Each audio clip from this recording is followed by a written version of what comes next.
बिस्मिल्लाहिर्रहमानिर्रहीम अस्सलामु अलैकुम रहमतुल्लाह। शहबाज शरीफ ताजिकिस्तान का दौरा करके अपने आप को दिखा रहा है कि जैसे मैं कोई बहुत बड़ा कोई आलमी लीडर बन चुका हूँ।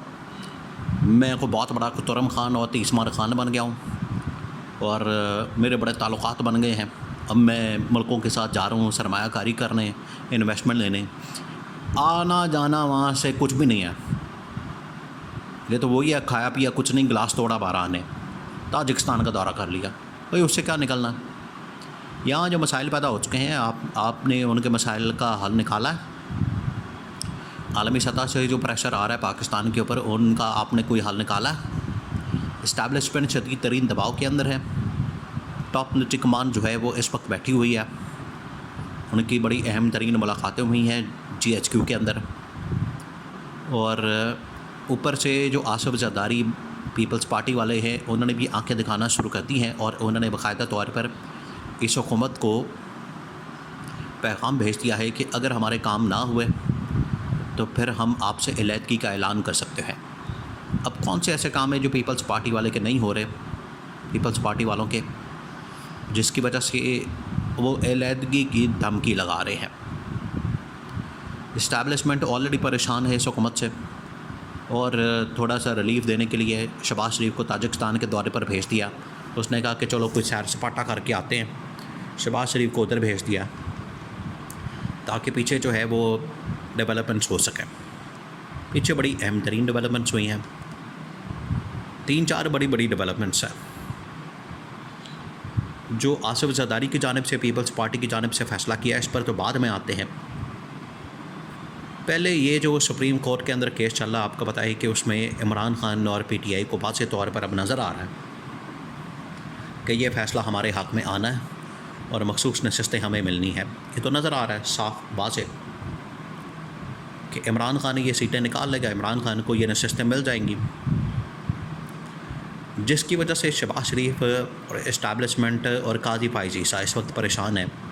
ख़ास तौर पर शहबाज शरीफ और काजी फ़ाइज़ ईसा, इनको पता है कि अगर ये हुकूमत गई या इसकी मेजॉरिटी ख़त्म हुई, काजी फ़ाइज़ ईसा की एक्सटेंशन भी साथ ही फारिग हो जानी है।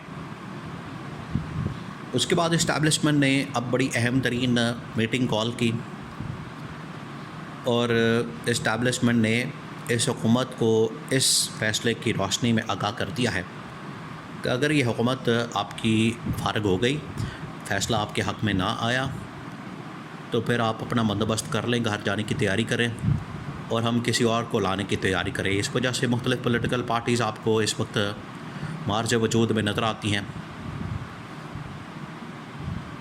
अभी शाहिद खान अब्बासी, मफ्ता इस्माइल, उनकी पार्टी एक मार्ज वजूद में आई है, बनाई गई है और उनकी एक प्रेस कॉन्फ्रेंस करवाई गई है ताकि नई पार्टी बना के तो उसको जो है इंतखाबात के अंदर या इक़्तिदार के अंदर लाने की कोशिश की जाए। लेकिन पार्टियां बनाने की जितनी कोशिशें माजी के अंदर हो चुकी हैं, खैबर पख्तूनख्वा में परवेज़ खट्टा को लॉन्च किया गया, पंजाब के अंदर जहांगीर तरीन को लॉन्च किया गया, इसी तरह से इस्तेकाम पार्टी बनाई गई। तो बहुत सारी मिसालें मौजूद हैं। एक ज़माने में पीपल्स पार्टी को तोड़ के पैट्रियट बनाई गई, फिर काफ लीग बनाई गई। तो ये इनका मुस्तकबिल कोई इतना रोशन नहीं हुआ, आज आके 2-3 सीटों तक महदूद हो गई। अब जो मेजर पाकिस्तान के अंदर पॉलिटिकल पार्टीज़ हैं वो 3 ही बची है बड़ी, एक नून, एक पीपल्स पार्टी, एक PTI। अब PTI इस वक्त सख्त तरीन इंतकामी कार्रवाई को फेस कर रही है, निशाना बन रही है और उसका मुकाबला कर रही है बड़ी जुर्रत के साथ। इस तरह का जो मुकाबला है वो नून लीग और पीपल्स पार्टी ने भी नहीं किया, जो आज तहरीक इंसाफ जिसका मुकाबला कर रही है। अब ये 2 बड़ी डेवलपमेंट्स हो गई। तीसरी बड़ी डेवलपमेंट ये है, आलमी सतह के ऊपर प्रेशर आ रहा है पाकिस्तान के ऊपर कि वो अब रास्ता निकाले इमरान खान की रिहाई का। अब आ जाए असल मामले के ऊपर, पीपल्स पार्टी और नून लीग के दरमियान जो इख्तिलाफ़ात पैदा हो चुके हैं।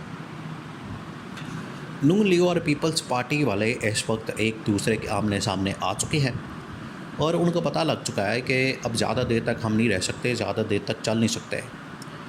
पहला मसला ये है कि पीपल्स पार्टी को इसका पता है, पीपल्स पार्टी को इसकी प्रॉब्लम है कि बजट के अंदर जो हम अपना शेयर मांग रहे थे, बजट के अंदर जो हम अपना हिस्सा मांग रहे थे, जितना पैसा मांग रहे थे, जितने अरबों रुपए हम मांग रहे थे, जो ठेके वगैरह, किकबैक्स वगैरह, कमीशन वगैरह जो हम मांग रहे थे वो हमें नहीं मिला, वो हमारी मर्ज़ी के मुताबिक नहीं है। उसकी वजह से पीपल्स पार्टी शदीद तरीन परेशान। और मज़े की बात यह है कि आसिफ ज़रदारी ने एक दिन शहबाज शरीफ को बुलाया, आपने तो हमें बजट के बारे में पूछा ही नहीं, बताया ही नहीं, मशवरा ही नहीं किया। तो शहबाज शरीफ ने कहा कि इधर भी यही हालत है, साढ़े कोलों भी नहीं पूछा गया, ना सानू दस्या गया, ना साढ़े कोलों किसी ने मशवरा किया। तो फिर उसके बाद चाय शाह पी है, मुलाकात ख़त्म हो गई।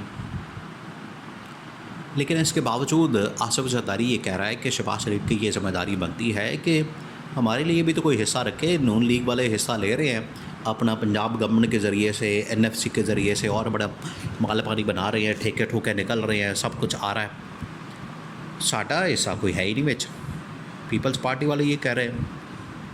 इसी वजह से पीपल्स पार्टी के अंदर से ही आवाज़ें आ रही है कि 80% मामलात इमरान खान के साथ तय हो चुके हैं और 20% मामला तय होने में महीना 2 लग जाएंगे मैक्सिमम, और महीने 2 के अंदर ही मामला तय हो जाने हैं इमरान खान के साथ और हुकूमत फारग हो जानी, ख़त्म हो जानी। तो पीपल्स पार्टी के अंदर से ही आवाज़ें उठाई जा रही, किसके कहने पर? आसिफ ज़रदारी ने आँख मारी, इशारा किया कि पै जाओ, गवर्नमेंट इस वक्त बैकफुट पे चली गई है। महंगाई की वजह से पॉपुलैरिटी ज़ीरो हो चुकी है, पहले ही ज़ीरो थी और क्या ज़ीरो होनी है। बेरोज़गारी की वजह से, बिजली के बिलों की वजह से, गैस के बिलों की वजह से तबाही और बर्बादी जो इन लोगों ने फेरी है मैशत की, आलमी सतह के ऊपर भी प्रेशर आ रहा है। तो पीपल्स पार्टी वालों ने फ़ैसला किया कि यही वक्त है ब्लैकमेल करने का। MQM वाले भी मैदान में आ गए, वो कह रहे हैं कि हमें कराची के अंदर भी गवर्नमेंट दें और इधर उधर दाएं बाएं भी हमारे हिस्से दें, ठेके दें, पैसा दें। तो इससे पहले पीपल्स पार्टी ने कहा कि MQM को ज़्यादा हिस्सा मांगे, वो वजारतें मांगे, कोई अपना पैसा मांगे, वो हमसे कुछ ठेके ठूके मांगे, पहले ही हम शोर डाल दें, नून लीग को परेशान करें। और नून लीग को पीपल्स पार्टी की जानिब से, आसिफ ज़रदारी की जानिब से पैगाम जो है वो धमकी की सूरत में पहुंचा दिया गया।